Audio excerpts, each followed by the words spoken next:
sekalian, terima kasih atas kehadirannya di breakout session ya, Decarbonizing the Infrastructure dengan fokus pada renewable value chain. Ya. Assalamualaikum warahmatullahi wabarakatuh, salam sejahtera buat kita semua. Sebelum mulai, satu ya saya mengucapkan banyak terima kasih kepada organizers ya atas terselenggaranya acara ini. Kemudian juga sesi kita ini kita akan berbicara tentang dekarbonisasi sektor industri. Ya. Saya sampai lupa memperkenalkan diri, nama saya Firman Darmawan, saya mewakili METI, ya saya di METI itu sebagai wakil ketua bidang pengendalian emisi dan pasar karbon. Ya, jadi saya akan bertindak sebagai moderator sore ini. Dalam diskusi ini kita akan mengulas ya tentang bagaimana dekarbonisasi di sektor industri itu dilakukan, tantangan, kesempatan, opportunities yang ada ya dari sisi regulator dan juga pelaku pasar. Tanpa menunda lagi, saya ingin memperkenalkan para narasumber hari ini ya, sambil saya panggil, mungkin saya akan memperkenalkan mereka juga. Yang pertama adalah Ibu Yulia Suryanti, silahkan.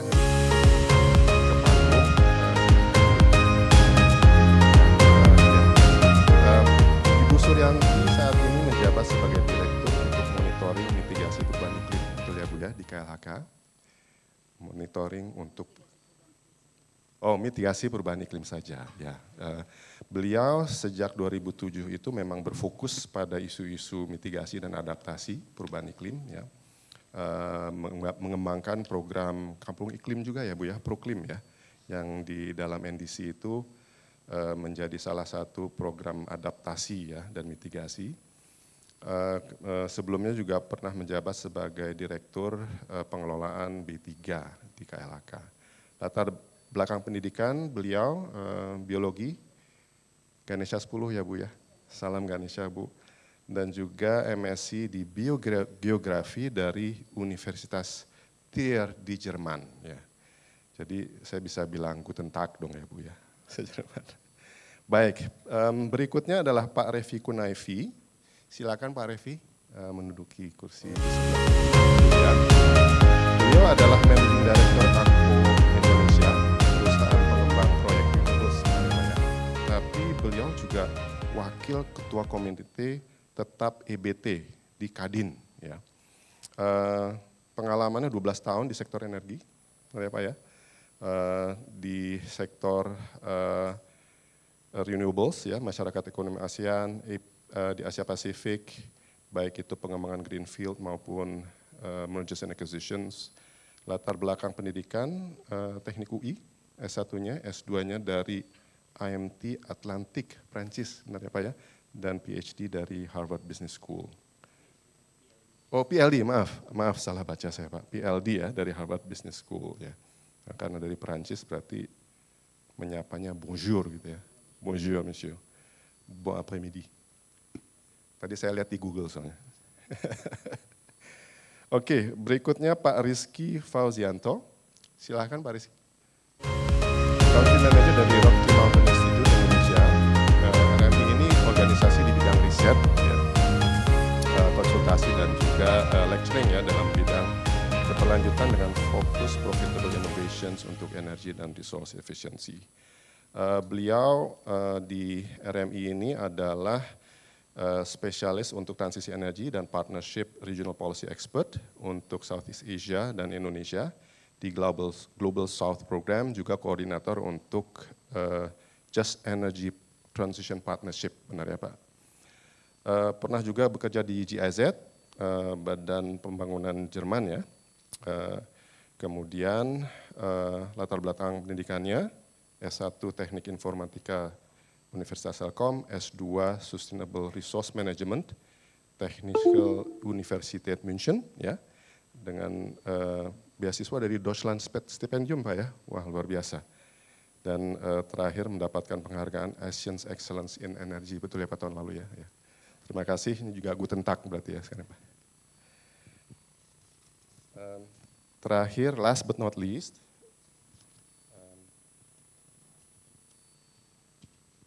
maaf saya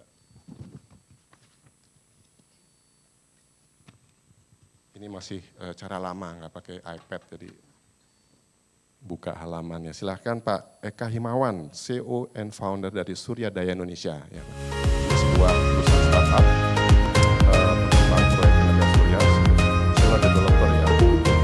Yang menarik ini mempelopori metode pembiayaan investasi nol Pak ya. Nanti mungkin kita akan mendengar lebih banyak. Beliau dulunya di Barclays Capital, kemudian juga pernah di Independence Capital Asset Partners, latar belakang pendidikan electrical engineer dari Purdue University, Indiana. Terima kasih, mari kita sama-sama memberikan aplaus buat para pembicara. Luar biasa ya, latar belakangnya sangat internasional. Tadi sambil ngobrol saya bilang kita bisa menguasai Eropa dan Amerika nih kalau begini. Oke, langsung saja topik kita adalah dekarbonisasi sektor industri. Ya.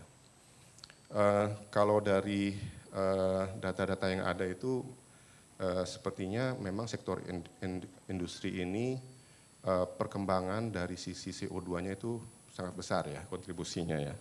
Kalau saya lihat dari laporan IEA itu sektor ini accounts for more than 35% di Indonesia emissions growth ya, karena tentunya industri ini berperan dalam hal pertumbuhan ekonomi gitu ya.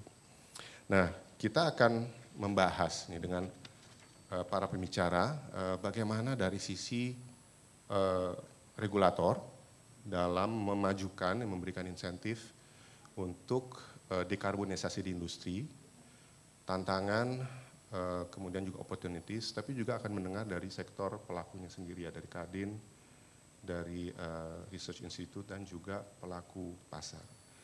Mungkin saya akan mulai dengan Ibu Yulia, 10 menit presentasinya Bu. Bisa ditolong panitia, silakan, floor is yours.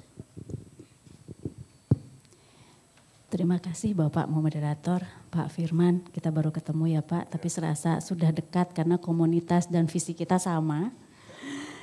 Selamat siang Bapak dan Ibu, salam sejahtera untuk kita semua. Assalamualaikum warahmatullahi wabarakatuh. Terima kasih kepada panitia yang sudah mengundang kami. Memang kalau bicara soal perubahan iklim itu tidak akan lepas dari sektor energi. Jadi sesuai dengan permintaan panitia, di sini kami ingin berbagi informasi dan juga belajar. Tadi Pak Firman sudah menyinggung sedikit, ada praktisi di sini. Jadi kami juga ingin belajar seberapa applicable regulasi yang memang telah kami kembangkan. Karena kami sebagai, jadi saya satu-satunya dari government ya di sesi ini. Jadi kami juga ingin apa yang memang kita bikin aturan itu memang applicable. Dan tadi kita lihat nanti opportunity-nya ya Pak ya. Bagaimana peran dari industri ini kaitannya dengan penerapan renewable energy di Indonesia. Ini sedikit saja, insya Allah kurang dari 10 menit Pak Firman. Baik Bapak dan Ibu. Bapak dan Ibu mungkin sering sekali mendengar Paris Agreement. Sejak tahun 2015 memang kita sudah mengadopsi, sudah mengratifikasi melalui undang-undang tentu saja. Dan juga biasanya dokumen ratifikasi itu hanya sebagai dokumen bahwa pemerintah Indonesia sudah meratifikasi suatu konvensi internasional. Akan tetapi kalau kita bicara Paris Agreement itu ada kelengkapannya Bapak dan Ibu. Ada, nggak bisa ini ya, jauh ya, nggak apa-apa deh. Ada namanya dokumen NDC yang menjadi kelengkapan pada saat kita menyampaikan dokumen ratifikasi ke dunia internasional. Nationally Determined Contribution. Itu sering banget NDC. Oke, apa itu NDC? Jadi memang sejak tahun 2016 sebagai informasi Bapak dan Ibu, Ditjen PPI yang menjadi National Focal Point untuk UNFCCC yang menggawangi isu perubahan iklim ini baru dibentuk sejak tahun 2015. Jadi kalau Bapak dan Ibu lihat di websitenya MenLHK, kami itu Direktorat Jenderal yang paling muda. Karena memang isu perubahan iklim masuk ke Indonesia itu sejak tahun 2007, Pak Firman, Bapak dan Ibu. Tapi saat itu masih pengenalan, apa sih itu? Karena kita kan hosting ya, kita menjadi tuan rumah besar-besaran di Bali. Jadi pada tahun 2015 ini karena kita memang sudah meratifikasi Paris Agreement, kita sudah menyampaikan dokumen ratifikasi, kita juga secara mandat kita juga harus mengimplementasikan di tingkat nasional. Sudah banyak Bapak dan Ibu perangkat atau tools yang sudah kita kembangkan untuk melakukan implementasi Paris Agreement ini. Bapak dan Ibu, saya hanya meng-highlight saja beberapa hal kaitannya dengan renewable energy di sesi breakout kita. Itu kita ada yang namanya roadmap mitigasi perubahan iklim, itu ada. Di situ sampai ada target 2 tahunan, di mana di 5 sektor NDC, energi, volume, pertanian, IPPU, Industrial Process and Product Use, kemudian juga pertanian, itu dijabarkan ada target 2 tahunan. Jadi melalui roadmap ini seluruh kementerian lembaga itu memang sudah mengacu towards ya. Karena isu perubahan iklim ini menjadi isu yang juga digunakan oleh para development partner kami, para financial institutional itu menjadi pintu masuk baik untuk investasi maupun juga untuk politik sebetulnya. Jadi kami juga di tahun 2019 sudah ada roadmap berdasarkan beberapa kajian, skenario termasuk juga potensi yang memang ada di Indonesia yang kita tuangkan dalam target 2 tahunan NDC. Bapak dan Ibu sebagai informasi saja, angka di dalam NDC ini adalah angka yang kami peroleh dari kementerian lembaga terkait. Jadi sekali lagi itu bukan angka KLHK. Karena kan kadang-kadang suka melihat, Bapak dan Ibu kan lihat ya itu kan lambangnya lambang Garuda, bukan lambang KLHK. Karena memang itu pemerintah Indonesia dan KLHK sebagai penjahit dari 5 sektor NDC untuk menuangkan komitmen kita itu seperti apa. Nah di tahun 2021 kita ada yang namanya visi dimandatkan oleh Paris Agreement untuk menyampaikan visi di tahun 2050 Indonesia mau seperti apa. Nanti ada sedikit saya singgung apa itu LTS LCCR 2050 dan kemudian bedanya dengan NDC itu seperti apa. Perjalanan NDC terakhir tahun kemarin Bapak dan Ibu, kita melakukan peningkatan ambisi dalam dokumen Enhanced NDC. Nanti akan ada transformasinya dari first NDC, updated NDC, kemudian terakhir Enhanced NDC itu seperti apa komitmen Indonesia. Oke. Nah ini bedanya Bapak dan Ibu, apabila kita bicara soal NDC, itu kita akan ditagih. NDC itu ada 2 skenario, skenarionya mengenai conditional dan unconditional target. Apabila Bapak dan Ibu lihat nanti kalau bicara soal unconditional target atau CM1, skenario CM1 itu kita menggunakan biaya kita sendiri, dana kita sendiri, teknologi kita, bukan teknologi, sumber daya kita sendiri. Apabila kita bicara soal conditional scenarios atau CM2, countermeasures 2, itu apabila kita memperoleh dukungan internasional. Nah, bedanya dengan LTS LCCR 2050 dari sisi mandat itu berbeda. Dan LTS LCCR ini juga kita menuangkan 3 skenario visi Indonesia di tahun 2050. Jadi tidak ada dikenal istilah baseline Bapak dan Ibu kalau di dokumen LTS LCCR 2050. Karena kita melihat Indonesia mau seperti apa di tahun 2050. Jadi ada 3 skenario, nanti akan kita ada 1 slide sendiri. Kemudian juga ini saya ingin menunjukkan bahwa beda beban ya. Beda beban antara NDC dengan LTS LCCR. Nah ini sedikit terkait dengan tadi 3 skenario di dalam LTS LCCR 2050. Apabila kita memang seperti kita sekarang gitu ya, policy sekarang, itu emisi kita akan naik terus sampai nggak tahu sampai tahun berapa gitu ya. Itu akan naik terus karena intervensinya dinilai kurang. Intervensi mitigasi perubahan iklim, intervensi untuk menurunkan emisi GRK itu dinilai kurang. Kemudian di sini ada transisi, skenario transisi di mana moderat itu, jadi kita bisa mencapai dengan kondisi saat ini dan juga tentu saja ada akselerasi. Dan yang terakhir adalah skenario ambisius, paling ambisius. Karena apa? Karena di dalam perjalanan implementasi NDC sampai dengan tahun 2021 itu dinilai NDC seluruh negara pihak, seluruh dunia itu dinilai kurang untuk dapat mencapai tujuan atau objektif dari Paris Agreement yang menjaga kenaikan temperatur globalnya itu 2 derajat Celcius dan mencegah sampai dengan 1,5 derajat Celcius. Kenaikan temperaturnya Bapak dan Ibu.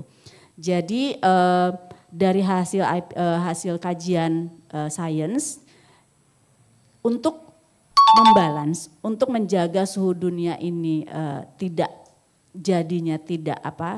panas, itu harus ada target di mana Paris Agreement sudah setujui 2 derajat dan mengurangi sampai dengan 1,5 derajat Celcius. Ini kenaikan temperatur. Nah, di sini Bapak dan Ibu sering sekali mendengar dekarbonisasi, climate neutrality, net zero emission. Indonesia di dalam dokumen ini, di dalam skenario paling ambisius tersebut mencanangkan kita dapat mencapai NZE di tahun 2060 atau sebelumnya atau sooner. Karena kembali untuk mencapai NZE itu kan investasi harus kuat. Komitmen kita juga harus dibarengi dengan adanya dukungan pendanaan. Jadi di sini Bapak dan Ibu apabila kita bicara soal NZE ini lahirnya dari sini. Banyak negara pakai istilah lain itu enggak masalah. Tapi pada dasarnya adalah balancing. Jadi ada kalau kami dari Kementerian LHK itu ada peran kami untuk menyerap dari hutan. Jadi balancing melalui sink, melalui serapan karbon. Oke. Nah ini transformasi dari first NDC sampai dengan ENDC. Apabila Bapak dan Ibu lihat ada perubahan lumayan signifikan karena di dalam dokumen ENDC ini kita sudah menuangkan target kita sejalan dengan target Paris Agreement. Jadi sudah lebih ambisius. Bapak dan Ibu, saya menghimbau penggunaan koma itu harus tetap kita pertahankan. Karena ada beberapa publikasi di sini kan kalau kita bicara soal unconditional itu komanya ada 89% belakang. Itu suka dibulatkan. Padahal itu konsekuensinya million ton CO2 ekivalen di mana pasti konsekuensinya akan lari ke investasi, ke kapasitas. Jadi kami menghimbau komanya itu dipakai. Jadi ini yang kita acu sampai sekarang. Roadmap NDC juga akan disesuaikan, tapi sampai dengan tahun 2030 biasanya akan tetap. Nggak jalan. Next saja. Mungkin bisa dibantu. Ya. Nah, ke renewable energy sekarang, Bapak dan Ibu. Apabila Bapak dan Ibu ingat melalui Ken itu kan sudah ada memang setidaknya 23% di tahun 2025 itu renewable energy, kemudian di tahun 2050 itu 31%. Data ini juga, skenario ini juga kami tuangkan di dalam skenario LCCP. LCCP transition dan SIPOS. Nah, akan tetapi kalau kita bicara soal ambisius itu yang LCCP itu lebih tinggi. Bapak dan Ibu bisa nanti iseng ya, daripada nonton YouTube aja gitu loh. Iseng nanti bisa baca apa sih itu, bagaimana skenario paling ambisius Indonesia itu terkait dengan enhanced NDC untuk renewable energy. Selanjutnya saja. Bu Yulia, ya. Izin tadi udah ada tanda waktu ya, habis. Betul. Ini percepat, ya. terima kasih. Ini terkait dengan regulasi Bapak dan Ibu di komunitas energi lebih paham ya. Di sini ada terakhir itu Permen SDM terkait dengan konkuren tambahan. Ini peran kewenangan dari pusat dan daerah itu seperti apa. Kaitannya dengan implementasi renewable energy misalnya untuk solar ini ya tenaga matahari, wind, kemudian ada microhydro dan lain-lain. Jadi di sini yang terakhir itu terkait dengan regulasi terkait dengan Permen ASDM nomor 11 tahun 2023. Dan juga ada RUU EBT, kalau tidak salah sudah masuk dalam proses finalisasi. Kawan-kawan dari komunitas energi lebih mengerti. Selanjutnya, nah ini kalau kita bicara soal industri, komunitas industri, bisa berkontribusi dalam penurunan emisi GRK dalam hal energi baru terbarukan. Banyak sekali industri-industri yang sudah menggunakan EBT ini untuk sumber energinya, kemudian tentu saja efisiensi energi. Selain juga di sektor IPPU, penggunaan produk dan proses industri, proses produksi. Nah, ini saya memang hanya meng-highlight EBT saja Bapak dan Ibu. Di dalam implementasi atau penerapan EBT ini, di sini juga terbuka peluang apabila kita bicara kontribusi dari industri. Selama di sini ada di dalam ENDC itu sampai ada target Bapak dan Ibu. Apabila target ENDC ini sudah dapat terpenuhi, itu amat sangat fleksibel. Apabila memang ada misalnya lokasi yang memang tidak terpetakan untuk pencapaian NDC, itu Bapak dan Ibu dapat berkontribusi untuk mekanisme yang lain.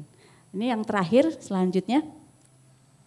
Nah, tadi mungkin Bapak dan Ibu ada yang ikut plenary, ada perwakilan Ibu Menteri, Ibu Emma yang menyampaikan mengenai Perpres nilai ekonomi karbon. Bapak Ibu di kalangan di komunitas industri bisa bermain di sini sebetulnya. Jadi ada beberapa hal terkait dengan pengaturan nilai ekonomi karbon di Indonesia. Salah satunya adalah perdagangan karbon. Sudah ada keluar Permen LHK nomor 21 tahun 2022. Tahun 2022 jadi turunan dari Perpres 98 ini yang memberikan informasi atau pengaturan mengenai mekanisme bagaimana suatu aktivitas mitigasi itu dapat berperan, dapat berkontribusi dalam pencapaian NDC melalui skema nilai ekonomi karbon ini. Jadi ada 4 Bapak dan Ibu, itu NEC-nya sendiri, peran karbon, pembayaran berbasis kinerja dan pungutan atas karbon. Bapak dan Ibu bisa melihat nanti di pasal 48 sampai 54. Ini saja Bapak, ini saya hanya mengantarkan Bapak dan Ibu bisa melihat challenge-nya di sini, challenge dan juga chance ya, possibility untuk Bapak dan Ibu bergerak, berkontribusi dalam pencapaian target NDC Indonesia, ENDC saat ini.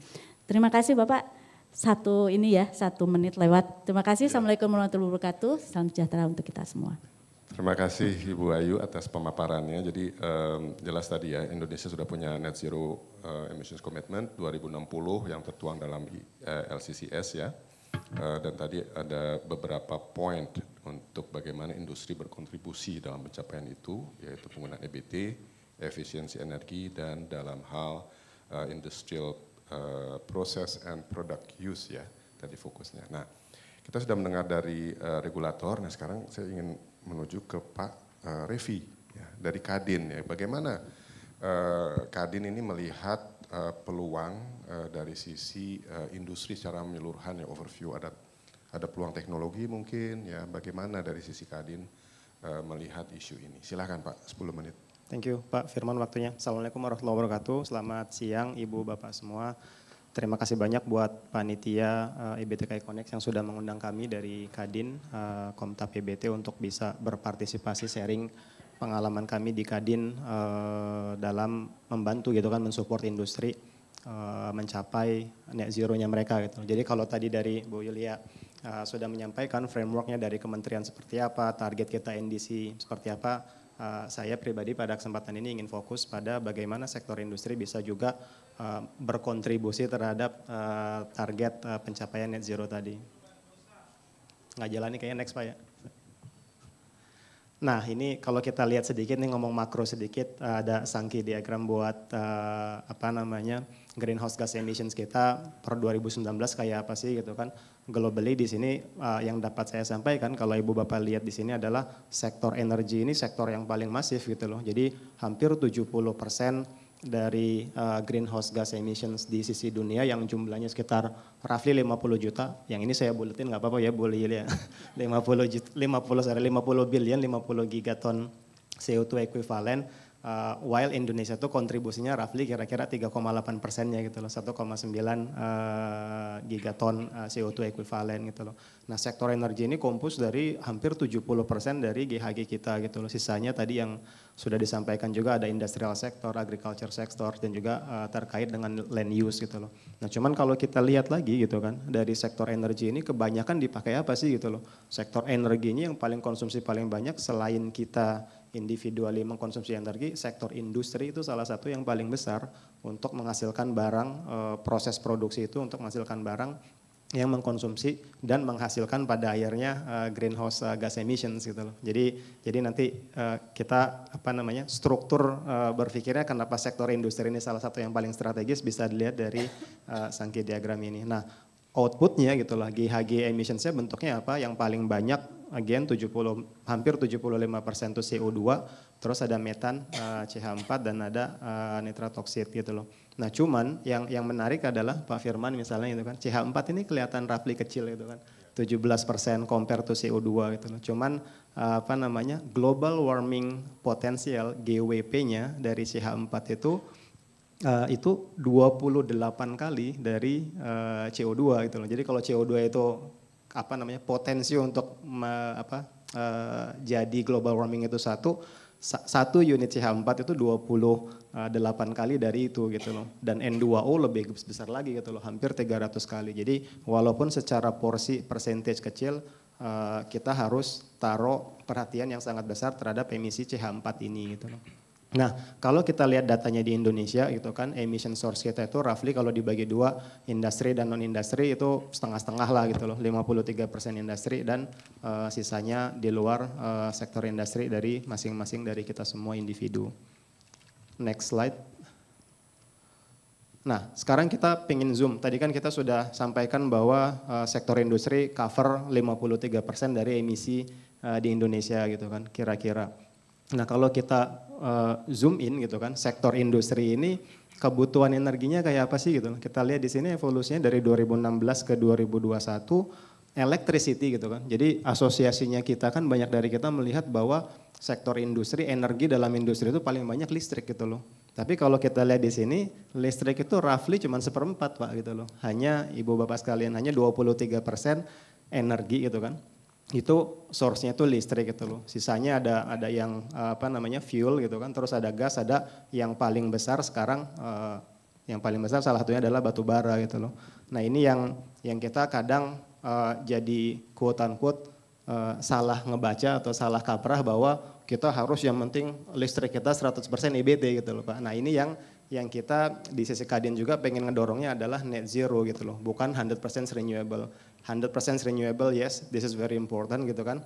Tapi itu hanya men-tackle tadi topik yang 23% ini gitu loh. Gimana caranya kita bisa mencapai target net zero tadi dengan roadmap yang sudah disampaikan Bu Yulia tadi agar dapat tercapai. Nanti kita lihat parameter-parameternya apa saja gitu loh. Karena kalau kita hanya fokus pada kelistrikan tok gitu loh. Ini hanya 1/4 dan ya market di luar itu nggak menunggu kondisi market kita gitu loh. Irrespective listrik kita kayak apa, regulasi-regulasi di luar yang paling famous mungkin yang CBAM ini Bu ya, terkait cross border adjustment mechanisms, itu nanti produk-produk yang mau dijual di Uni Eropa by 2026 Januari udah harus ada sertifikatnya gitu loh, bahwa karbon sertifikatnya, karbon footprintnya berapa dan lain sebagainya dari requirements-nya gitu loh.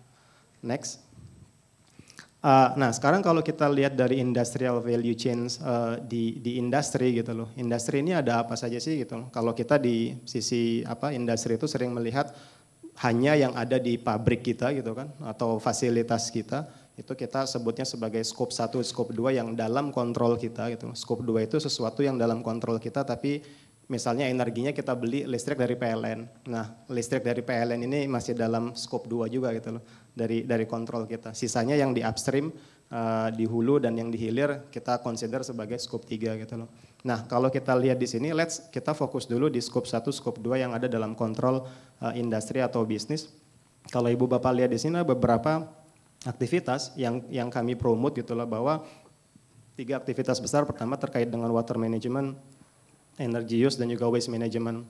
Nah, kalau kita zoom in again gitu kan, di terkait energy use ini banyak toolsnya gitu loh, banyak meansnya untuk kita bisa mencapai net zero tadi gitu loh. Jadi salah satunya ada energi terbarukan gitu kan, on-site renewable energy gitu loh. Nanti jagonya Mas Eka, Pak Eka lah ini yang bisa cerita lebih banyak tentang on-site renewable energy dengan solar PV, manfaatnya sebesar apa gitu loh. Tapi sebelum itu sebenarnya yang lebih penting adalah energi efisiensi gitu loh. Jadi sebelum ngomongin renewable energy efisiensi nomor 1 renewable energy, dan kalau itu nggak bisa juga on-site, mungkin kalau sekarang konsepnya yang ada di PLN juga kan ada beli renewable energy certificate ya. Kalau ibu bapak di industri kayaknya ada yang sudah beli, ada harganya juga dipublish sama PLN di websitenya PLN gitu loh. Dan seterusnya gitu loh. Jadi yang ingin saya sampaikan di sini adalah bahwa energi terbarukan, renewable energy ini hanya adalah salah satu means saja, tools yang dapat kita manfaatkan untuk mencapai net zero tadi. Tapi bukan hanya itu gitu loh, seperti itu. Next.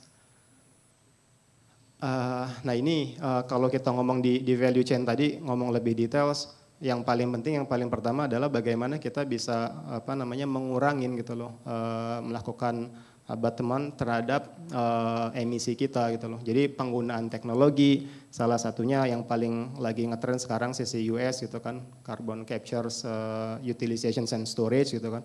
Terus kalau di industri yang paling basic, steel misalnya, steel manufacturing, pakai iron reductions dengan hidrogen gitu. Alih-alih sekarang iron reductions itu banyak dilakukan prosesnya menggunakan batu bara gitu loh, atau coking coal gitu.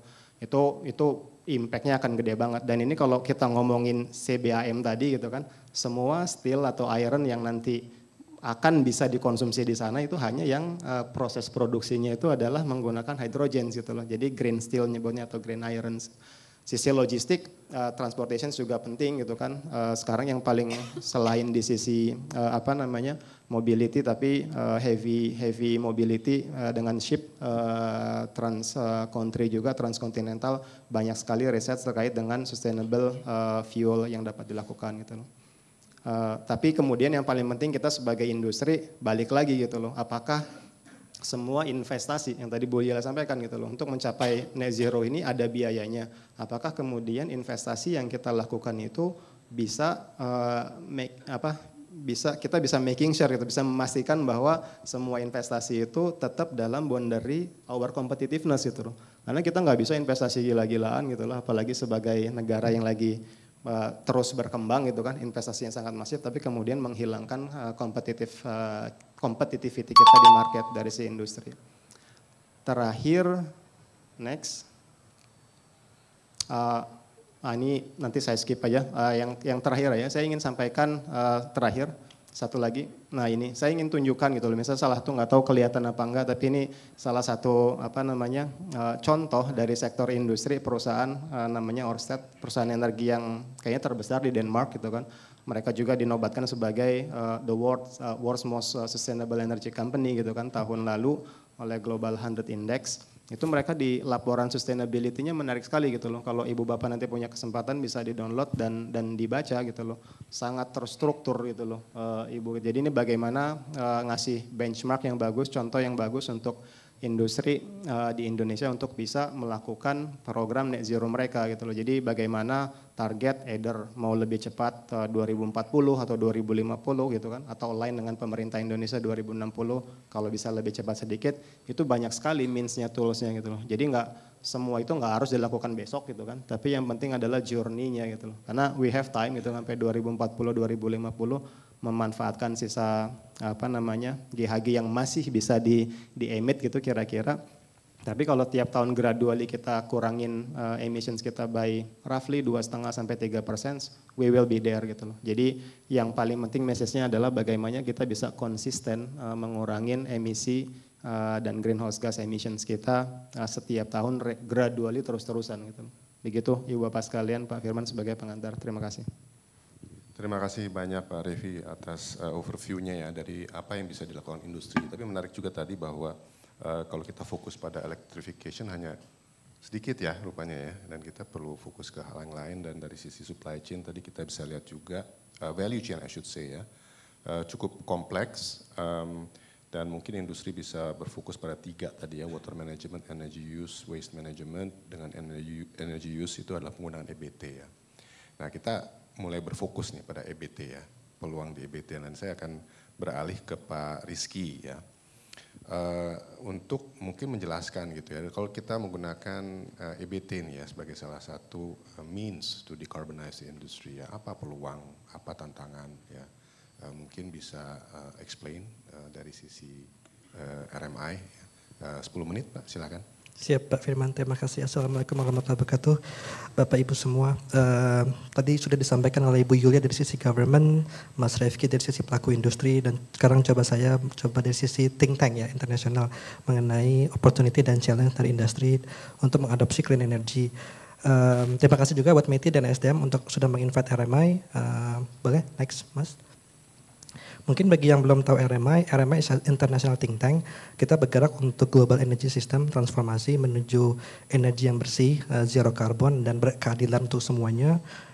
Kita punya 700 staffs around the world, leading experts dari modeling, financial analyst sampai policy makers juga. Dan kita bergerak untuk di 4 sektor terutama, yaitu electricity, building, transportasi dan juga industri.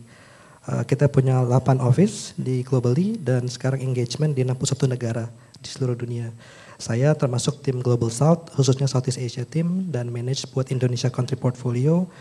Dan sejak tahun lalu kita sudah membantu pemerintah Indonesia, terutama Kemenko Marves, ESDM, PLN, untuk kerangka Just Energy Transition Partnership yang 20 billion US dollars, terutama untuk pemencunan PLTU batubara dengan clean energy. Seperti itu. Boleh nextnya Mas? Mungkin ini sebagai konteks sedikit dari tadi sudah disampaikan oleh Mas Refki dari sisi industri ya. Aku coba zoom in lagi di sini. Coba kalau kita lihat dari Indonesia itu GHG emission di tahun 2019 itu 1000 million ton CO2.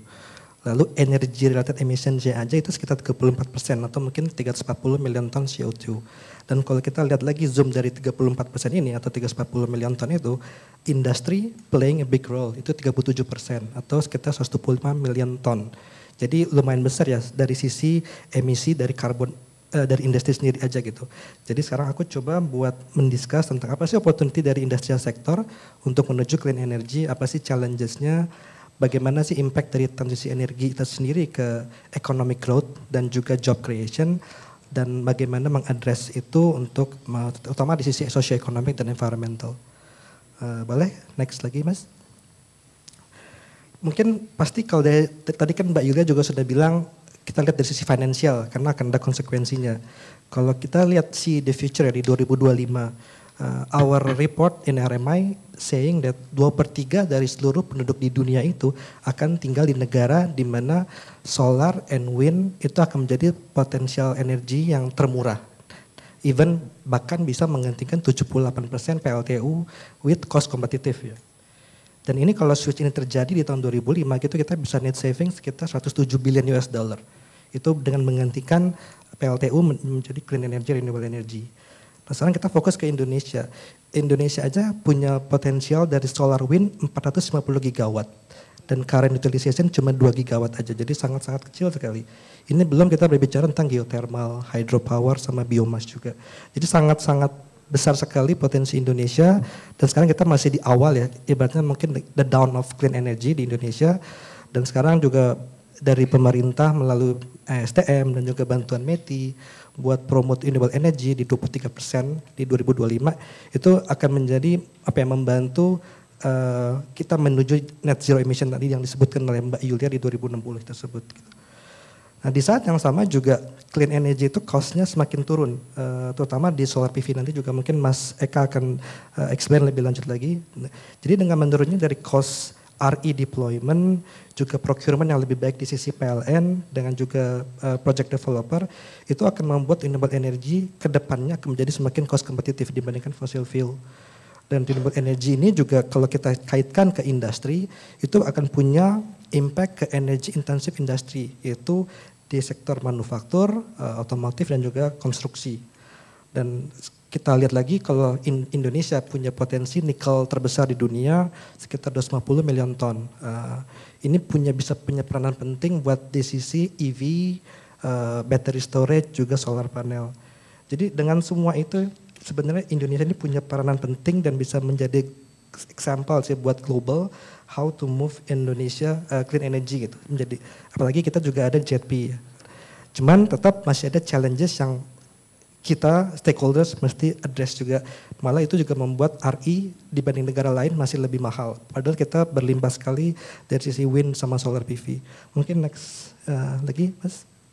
Nah, kalau kita lihat lagi mungkin semua sudah pada tahu lah ya, apa sih policy, apa sih barriers di Indonesia. Kalau kita kategorikan ada 3 barriers di sini, ada policy, ada technical, ada financial.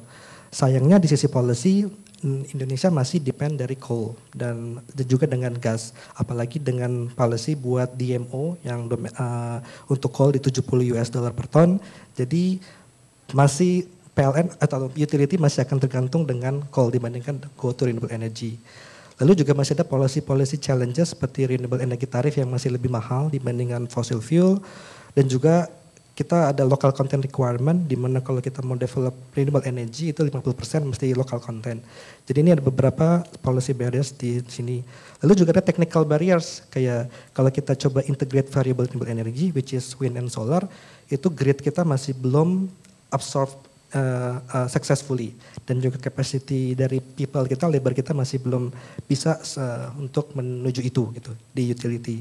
Dan terakhir of course tentang financial barrier, masih ada RE market masih belum immature, lalu juga private finance dan MDB juga masih masih mencoba wait and see lah untuk masuk ke Indonesia seperti itu.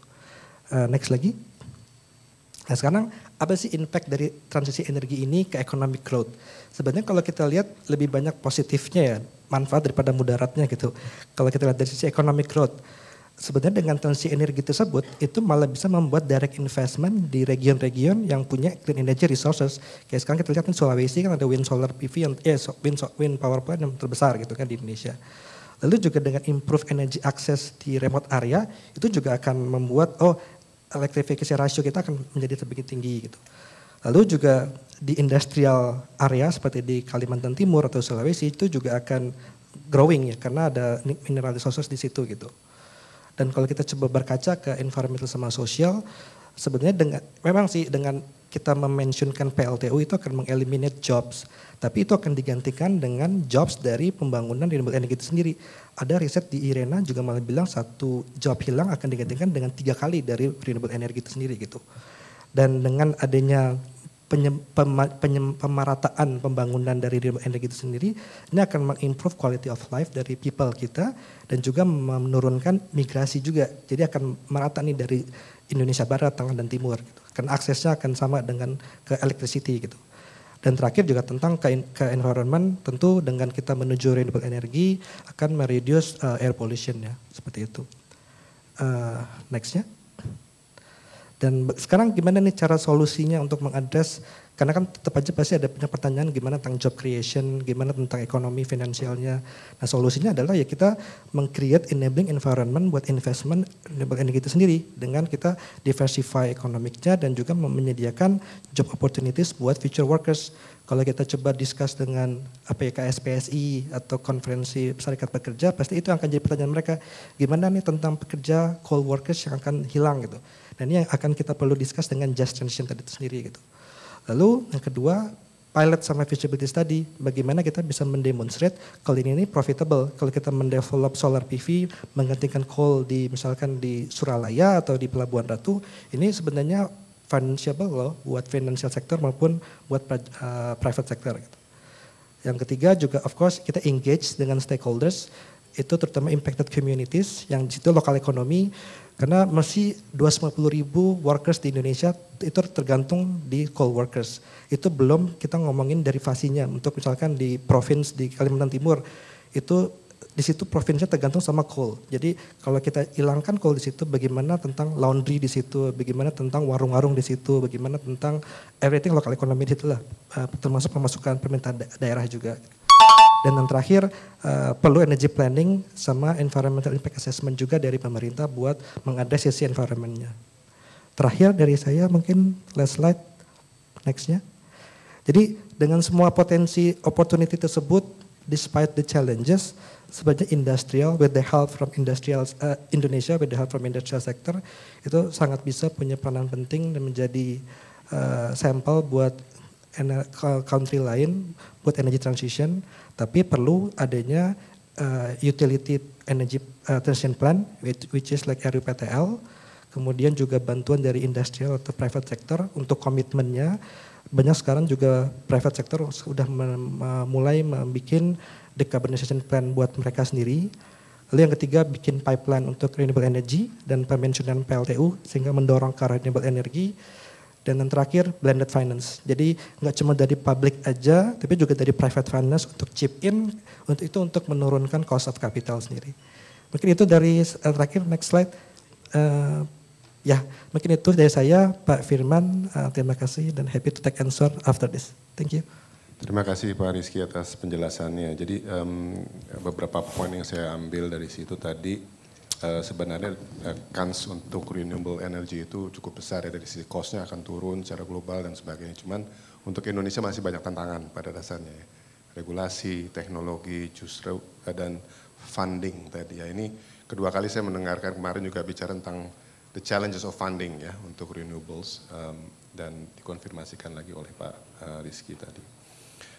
Mungkin kita ingin mendengar sekarang dari Pak Eka nih, oke. Tadi kita sudah mendengarkan overview beberapa tantangan. Nah, Pak Eka tentunya punya pengalaman bagaimana mengimplementasikan itu sendiri ya. Bahkan juga mungkin bisa mengusulkan sebuah solusi dalam hal financing tadi ya. Mungkin Pak Eka bisa memberikan pemaparannya tentang Surya ya Pak ya. So 10 minutes, floor is yours. Ya, terima kasih Bapak-Bapak. Jadi kayaknya kita udah dengar sempat dari segi KLHK dan Kadin juga RMIT tentang dari think tank-nya. Mungkin saya memberikan perspektif untuk pelaku bisnis gitu ya. Jadi mungkin saya sedikit introduction dulu tentang Surya. Kita bisnisnya memang di bidang solar energi. Kita punya tagline adalah one stop solution di solar energi. Mungkin next slide juga. Bisa dibantu? Ya, next slide lagi, sorry. Jadi kita sekarang udah berjalan sekitar 5 tahun dan memang kita di sini adalah untuk specifically trying to solve this problem about financing gitu kan, karena memang problem yang kita lihat itu sebenarnya financing itu semuanya available, cuman memang financing available itu ibaratnya uang yang mau masuk tuh yang besar-besar gitu kan. Sedangkan proyek yang available di Indonesia kan yang utility projectnya kan nggak available gitu, yang available hanya yang kecil-kecil misalnya yang kayak di pabrik-pabrik, di shopping mall segala macam. Nah itu yang so far available. Nah itulah yang sektor yang kita garap. Jadi kita bilang the small and medium scale, kita panggilnya CNI, commercial and industrial. Itulah yang space yang kita main.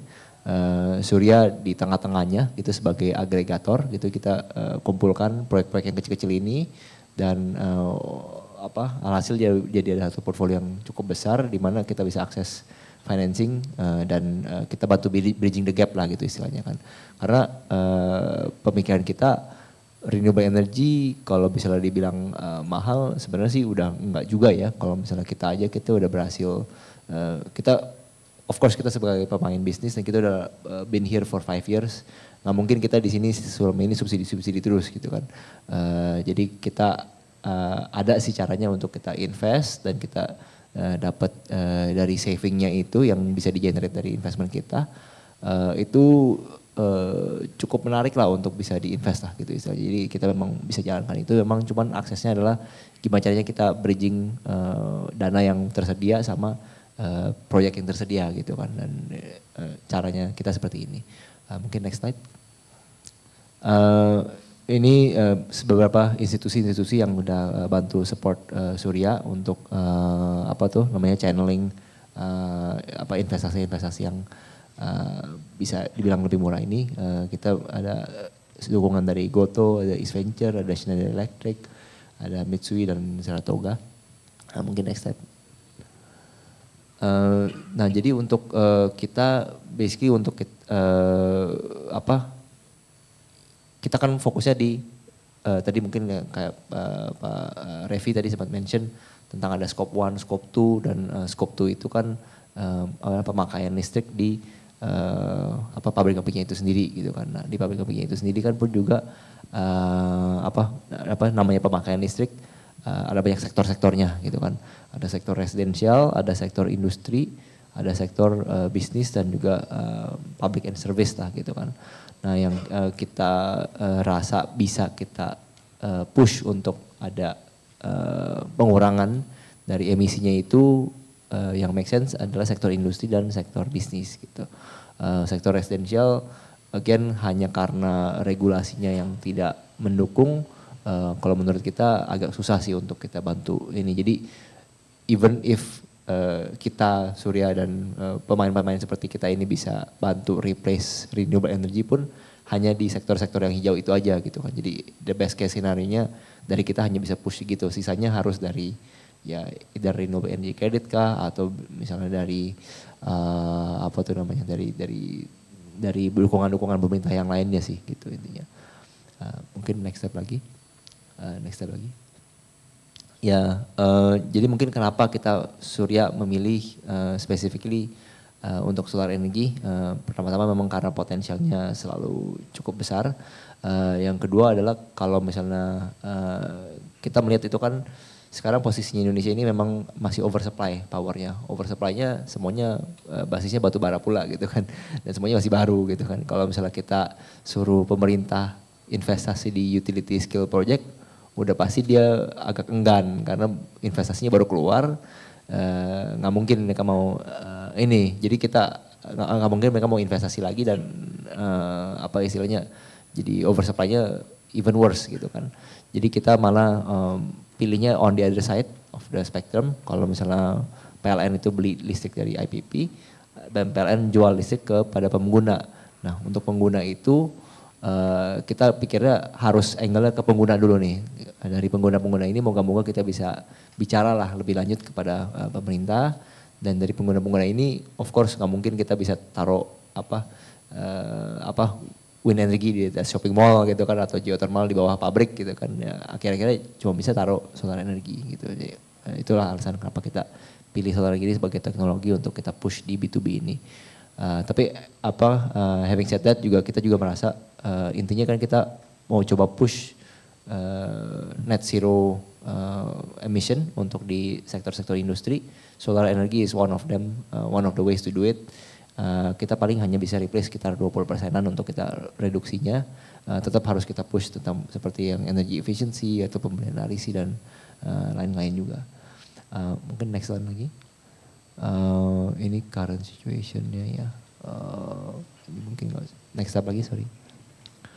Jadi ini mungkin salah satu sedikit alasannya kenapa kita memilih untuk ke distributed solar dulu gitu kan, karena kita lihat memang sebenarnya sekarang ini kan sudah cukup banyak power sektornya, cuman memang nggak ada utility scale solar PPA atau renewable energy PPA lah in a way yang being signed. Dan hasil sampai sekarang cuma ada berapa, kalau nggak salah 200 megawatt officially ya dari pemerintah. Yang kita merasa satu-satunya cara untuk kita bantu menggaungkan cerita ini adalah kita lewat bisnis side-nya, kita dapatkan nama-nama yang oke untuk kita seperti advocacy. Lewat itu pun juga karena setiap lokasi itu lebih kecil, ini kan distributed generation istilahnya ya, akan lebih stabil outputnya gitu kan. Jadi ibaratnya kayak warming up PLN dan the grid lah, to the fact that they will be distributed generation dari intermittent solar ini dalam tanda kutip ya, dan prepare mereka terhadap intermittency-nya ini, which is sebenarnya kalau misalnya kita liatin itu solarnya lumayan spread out quite evenly. Actually this intermittency akan berkurang sendirinya karena kan memang awan kan nggak mungkin bisa segede Pulau Jawa gitu kan ya. Apalagi kalau awannya segede-gede satu gedung gitu. Jadi begitu lewat satu sisi dapat lagi stabilisasinya selalu tercapai. Itu yang mungkin kita pengen kasih lihat lah gitu. Next slide lagi. Ya jadi salah satu caranya kita untuk melakukan itu semua adalah tadi dari segi customer kan dari segi big picture-nya kan kita bantu channeling source of capital-nya itu kepada pabrik-pabrik, dan untuk pabrik-pabrik apa yang mereka dapatkan adalah skema di mana mereka tidak perlu investasi, mereka hanya bayar sesuai dengan listrik, dan itu pun kita atur biar lebih murah daripada harga PLN. So far kita udah cukup dapat sukses in terms of the customers that we have, merangkup dari mereka Softex, Kraft Heinz, Platinum Ceramic, Penn Brothers yang supply ke Nike, ada Cleo dan Cemco yang dimiliki oleh Honda, Bungasari dimiliki oleh Toyota, dan Arwana Keramik juga ada pabrik keramik lah, dan juga ada Unicam juga. Jadi cukup banyak lah perusahaan-perusahaan yang sudah support, dan memang intinya semuanya ini kita skemanya kita push untuk no investment, mulainya dari solar, dan moga-moga nanti kita bisa kalau habis mereka nyaman dengan solar kan mungkin mereka nyaman dengan taruh teknologi-teknologi baru untuk mengurangi menambahkan energi efisiensi, menambahkan energi teknologi-teknologi lainnya. Kira-kira dari saya sih itu aja sih kayaknya ya. Mungkin next slide lagi. Kayaknya sih kayaknya sih cuman rangkaian proyek-proyek kita aja sih kayaknya. Oke, terima kasih.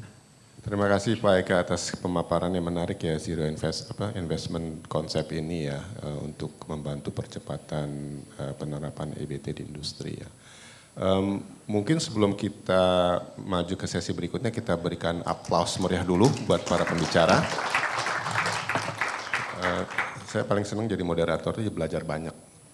Tapi proses belajar itu tidak lengkap kalau tidak ada tanya jawab. Nah, untuk itu saya memberikan kesempatan bagi Bapak-Bapak Ibu semua untuk menyampaikan pertanyaannya kepada para panelis. Silahkan, mungkin 3 pertanyaan ya, kita ada waktu 10 menit tadi ya panitia ya. Mungkin ya Bapak yang tengah ini 1, 2, 3. Oh, atau Ibu. Mungkin Bapak ya, silakan. Mungkin menyebutkan nama, dari mana dan kepada siapa ya pertanyaannya. Silakan. Sebelumnya selamat siang. Assalamualaikum warahmatullahi wabarakatuh. Perkenalkan, nama saya Teguh Adi Prakoso. Saya dari salah satu organisasi di Society of Renewable Energy Student Chapter UPN Veteran Yogyakarta. Jadi dari hal ini saya highlight tadi itu sebenarnya dari Mas Rizky ya, yang sempat menyinggung soal nikel tadi.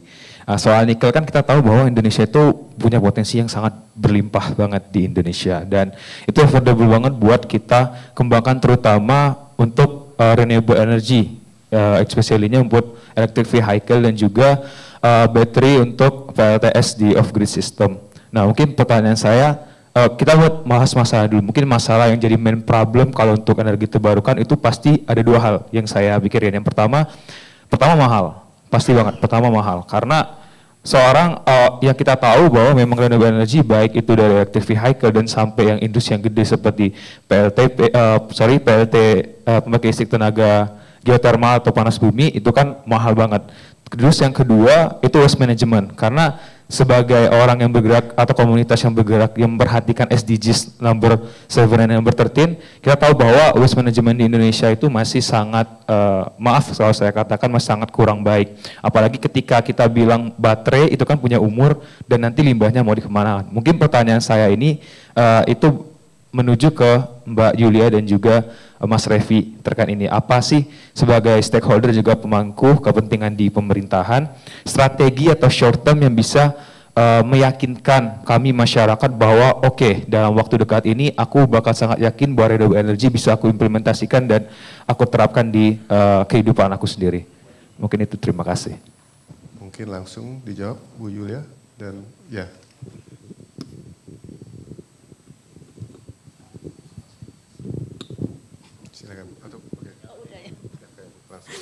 Baik, sebenarnya yang perlu kalau untuk masyarakat ini dari sisi kami ya, regulasi itu sebenarnya ada karena ada potensi, ada kesempatan.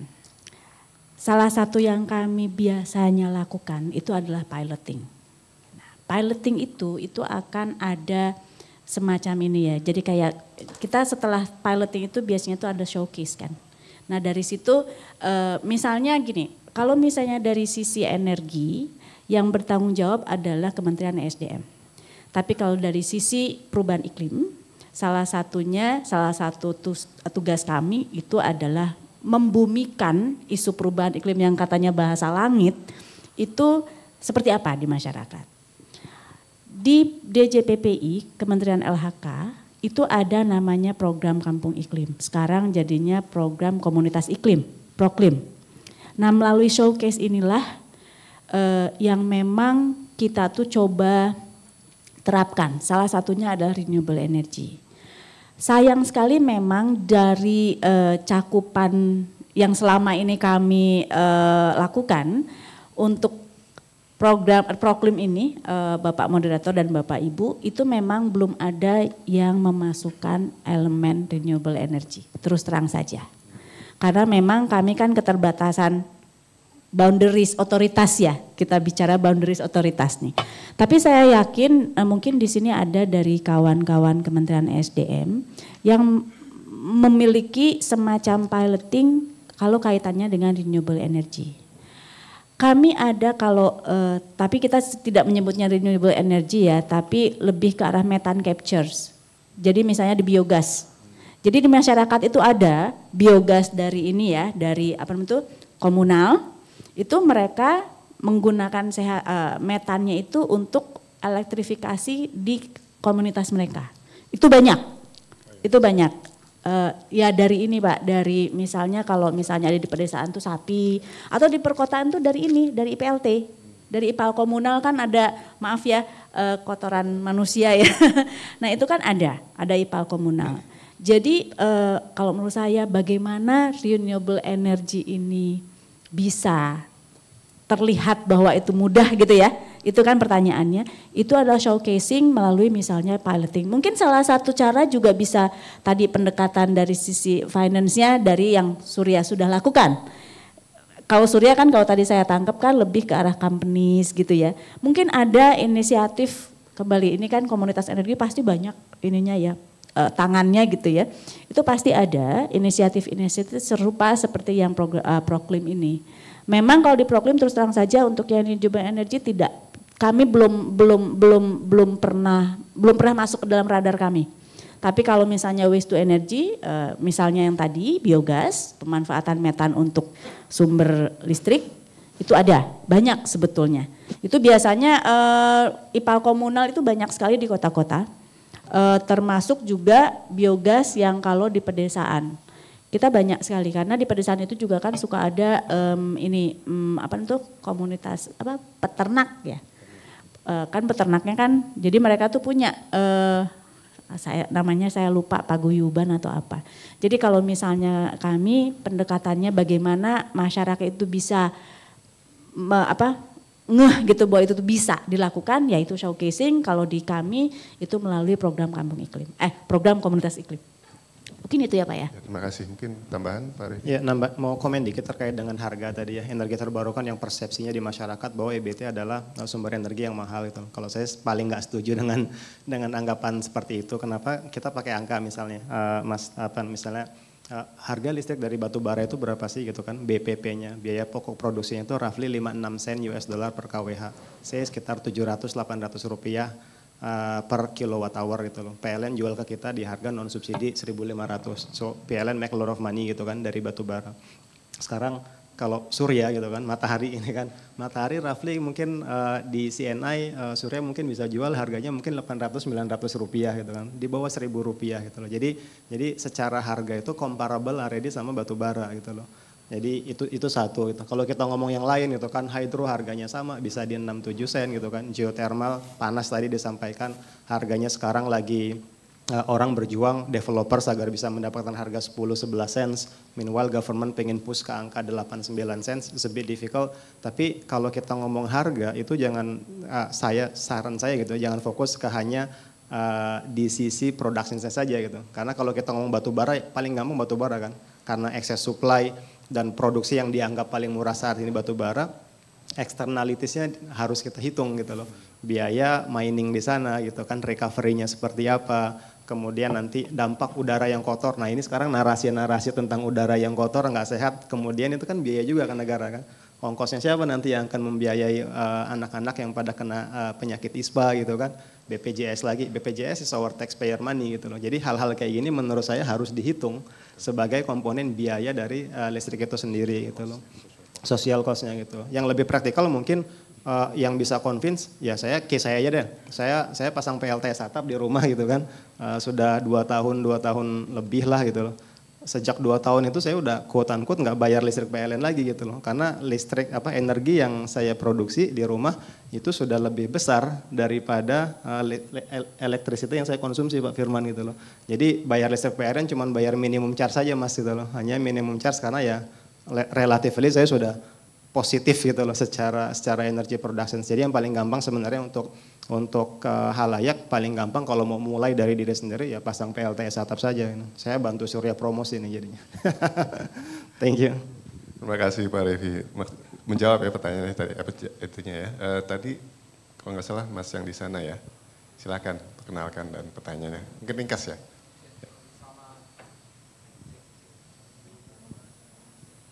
Cek. Selamat siang semuanya. Selamat siang Pak Firman dan juga teman-teman materi Pak ya. Pertama-tama saya mengapresiasi untuk materinya sangat memberikan banyak insight ya buat kita peserta. Mungkin saya langsung ke pertanyaannya begitu ya. Sedikit latar belakangnya, saya dari Krakatau Posko, nama saya Pilio Valerino. Jadi materi merupakan salah satu materi yang menjadi fokus kami ya di Krakatau Posko terkait net zero emission Bu ya. Terkait karbon netral, jadi kita sendiri dari Krakatau Posko memang sudah membuat ya setting target roadmap untuk jangka pendek, jangka menengah dan juga jangka panjang untuk mencapai karbon netral begitu ya.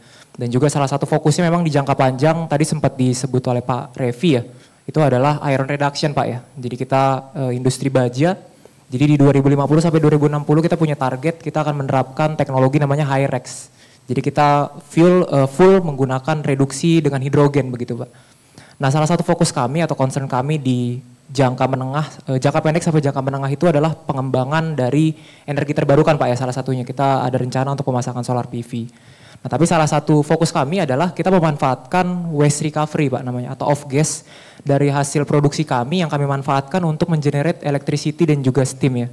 Mungkin Pak Firman juga sempat mendengar karena mungkin pernah webinar bareng Pak ya mengenai carbon tax dengan Pak Firman. Nah salah satu fokus kami di bidang itu begitu, dan ketika kita coba kalkulasi itu besar dari emisi yang bisa direduksi itu sekitar 1.200 kiloton CO2 per tahun begitu ya. Jadi potensinya sangat besar dan juga masih banyak potensi-potensi yang belum termanfaatkan di Krakatau Posko begitu ya. Karena kita menggunakan proses dengan temperatur tinggi dan biasanya flue gas yang ada di sana pun kebanyakan industri mungkin di flaring begitu ya, dibakar dan otomatis ya emisi ke lingkungan begitu ya. Nah yang ingin saya tanyakan apakah ada regulasi ya Bu ya yang bisa mensupport untuk waste recovery ataupun off gas ini untuk dikategorikan sebagai mungkin salah satu sumber energi baru kita ke depannya begitu Bu ya. Karena kalau saya boleh sedikit kutip di Undang-Undang Nomor 30 Tahun 2007 ya itu disebutkan definisi energi baru itu kan sebenarnya energi yang berasal dari teknologi baru begitu ya. Teknologi baru baik yang sumbernya terbarukan maupun non terbarukan gitu ya. Jadi kita lihat di sini kalau dari industri mungkin ya itu merupakan salah satu peluang yang bisa dikembangkan ya karena positifnya juga bisa membantu Indonesia untuk mencapai target bauran energi nasional Bu ya di 23% di 2025 begitu. Mungkin itu pertanyaannya karena memang ke depan kita masih punya banyak potensi mungkin bukan hanya di Krakatau Posko tapi di industri lainnya begitu ya yang bisa memanfaatkan off gas ataupun waste recovery. Mungkin apakah ada regulasi yang bisa support terkait potensi tersebut begitu ya. Mungkin itu pertanyaan dari saya, kurang lebihnya mohon maaf. Terima kasih. Terima kasih Mas Filipo ya namanya. Filio. Filio. Silakan Bu, mungkin dijawab sebagai Waste wakil pemerintah. Iya, regulasi lagi ya Pak Firman, Bapak dan Ibu. Terima kasih. Waste recovery sampai sekarang itu yang ada regulasinya itu terkait dengan PLTSA. Jadi ada PLTSA, jadi pembangkit listrik tenaga sampah. Itu yang memang sampai sekarang regulasi maupun juga standar atau requirement konstruksi gitu ya, itu sepemahaman saya itu terkait dengan PLTSA, pembangkit listrik tenaga sampah. Tapi terus terang saja untuk waste recovery yang tadi atau heat recovery gitu ya, itu tuh sudah kami identifikasi pada saat kita menyusun skenario LTS LCCR. Karena itulah kita bisa kalau tadi saya kembalikan tadi ke paparan sebelumnya, itu ada bedanya visi atau LTS LCCR 2050 dengan NDC. Nah kalau dalam NDC, heat recovery maupun waste recovery yang dari industri itu belum masuk. Yang masuk adalah ke dalam yang skenario LCCP. Ingat ya. Jadi di situ sudah masuk, termasuk juga heat recovery. Jadi heat recovery juga kan kalau di industri sering sekali Bapak, apalagi di migas gitu, itu kan banyak sekali.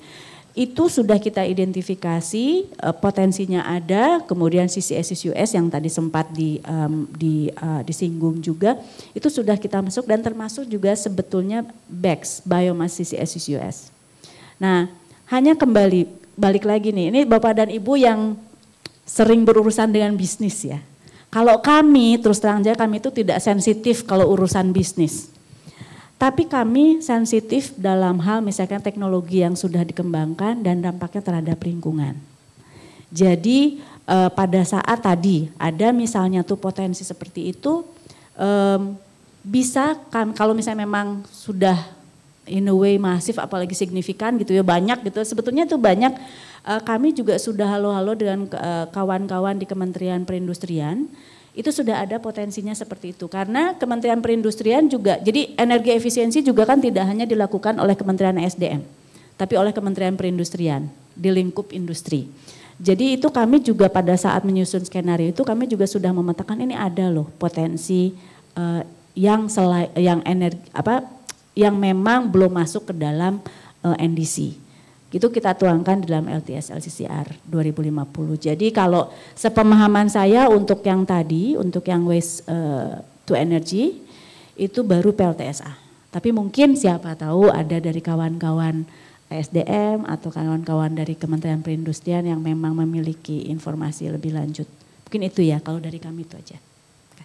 Terima kasih Bu Yulia atas jawabannya ya.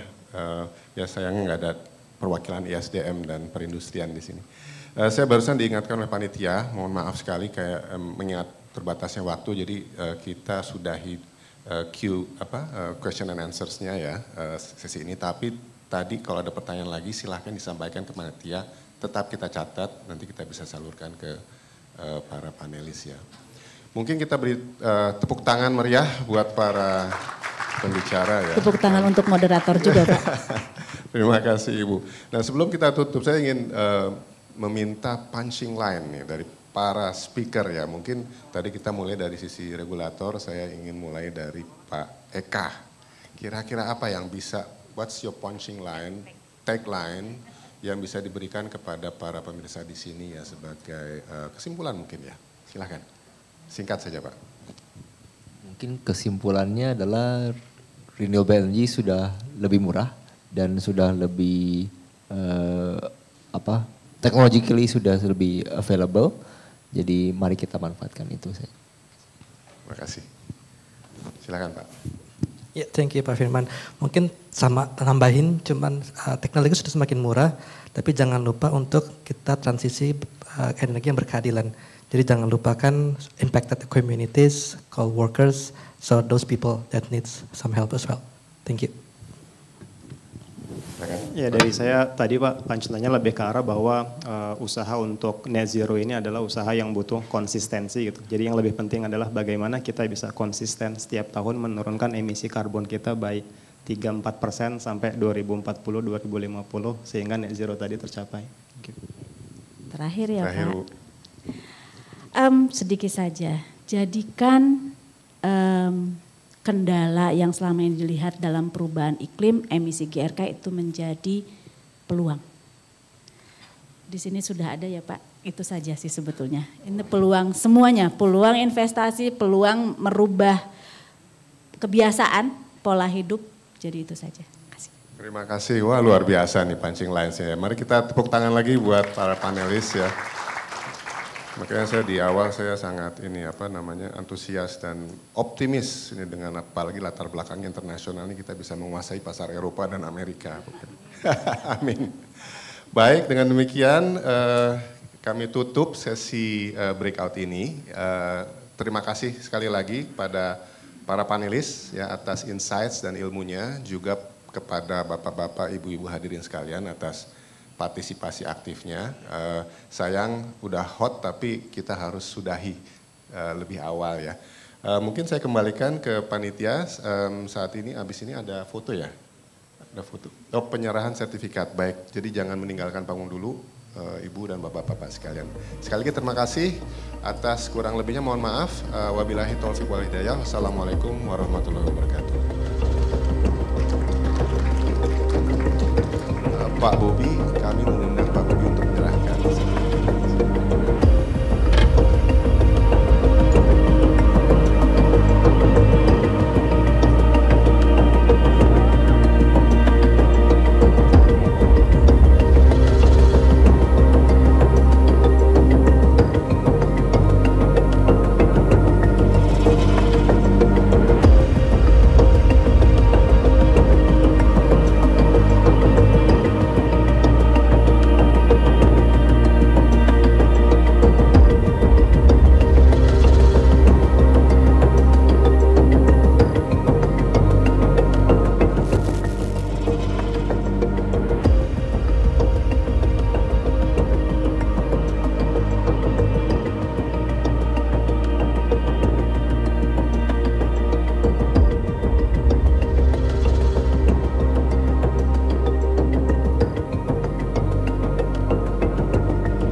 Para hadirin sekalian, kita foto bersama.